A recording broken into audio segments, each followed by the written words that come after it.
so you want to improve your game in Apex Legends. More specifically, you need to work on your movement and peeking skills. Well, you're in luck because here I am explaining exactly that and more in this series just for you. Let's start with movement.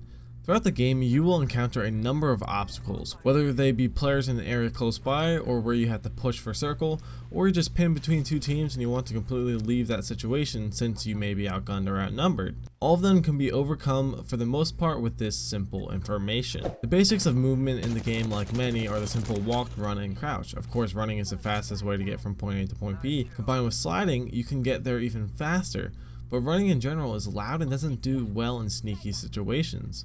Walking is slower but quieter, as crouching is even slower but near silent. If you are scanning an area, you can do so while running, but if you don't have the keenness of eyes, you may want to consider walking for a second or two to get a feel for the surrounding area.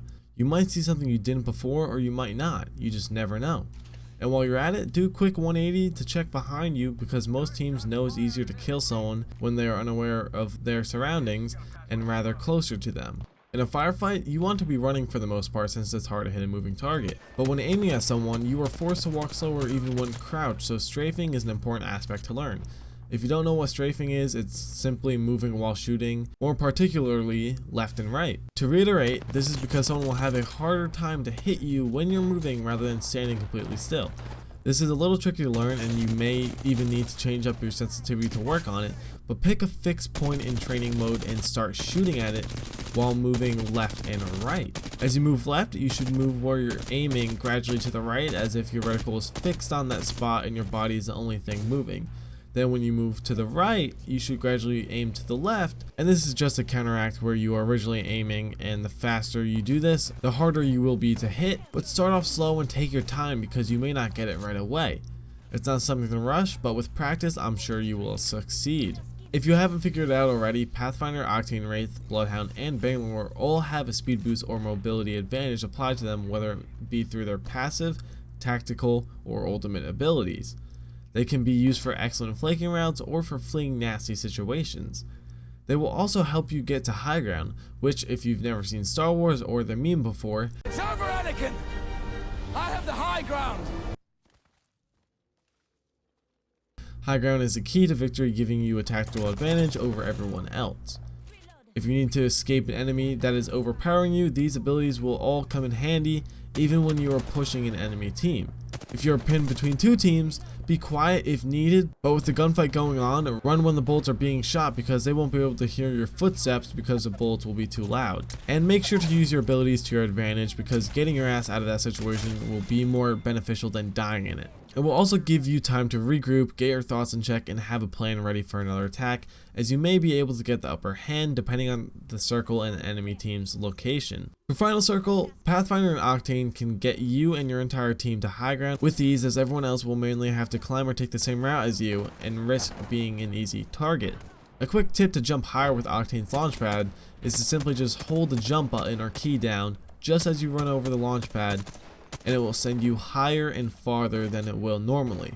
So be sure to constantly be using these abilities if applicable, but also in a smart manner, because if you don't, it may just cost you and your team's life. The final topic we have is peeking, and man, this one is quite interesting. Sure, all peeking means is just sneaking out behind a corner and taking a few shots and going back behind cover, but what if you're pinned behind a rock and you're getting pushed? If you peek from the same spot, that will be expected. If you move from cover, you're going to get shot. So what do you do? The answer to that is peek from multiple spots. Now, if we have a rock on the ground, we can shoot from the left side of it and the right side of it. But you can also climb on top of the rock and shoot from a higher base on top of it and land shots with ease. So what do you do with this information? The answer is simple. Mix it up. The most important part of peeking and shooting an enemy is to not stand still, of course, as you can also use your newly learned strafing tactic with cover involved, but to also not peek from one spot. And something else that's important is to be unpredictable. Depending on where you are, you may have only one spot to peek from, which is a bad choice on your part in the beginning, but will also make you an easy and predictable target. However, if you reposition yourself using the movement tips I discussed earlier, you can get to new cover, possibly even heal a little, but even have the upper hand with your new spot, as it should hopefully have more angles to peek from. This is also why it's important to slow things down a bit and think about where you are and what's around you so you can use it to your advantage. Sometimes you may not have time to heal, or it will be better to not heal at all and peek from a different angle to get more damage dealt to the enemy team. You risk getting shot and possibly downing yourself, but you could also down an enemy player and take the enemy team by surprise. It is all situational, but if you are being pushed head on, the best thing to do is either back up a little and even go to the opposite side that they're pushing from to surprise the enemy and even trick them into thinking you ran away. And before they turn that corner to go back to where they were running from, your team might have an angle to shoot at them, and even if they do turn that corner, they're running from guys that they just got shot at, so they're trying to run away, but you're right around that corner and you're going to be expecting them before they can sometimes even react, and you will have an upper hand.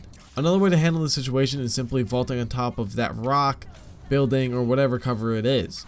In any situation, I like to have high ground, whether it be a rock, a house, a hill, or any building in the game. Getting to the very top to have an aerial view of the entire battleground is giving you yet another upper hand. So did you learn something today? Come to an understanding on a tactic, or help refresh your playstyle, or are you still utterly confused or in need of help? Please tell me, as I will assist anyone who has questions or concerns in the comments down below. With that being said, I would like to thank you for watching the video, to drop a like down below, and of course, if you are new to the channel, make sure to subscribe for more videos just like this, because I've been Sync Gamer. I'll see you all next time. Peace!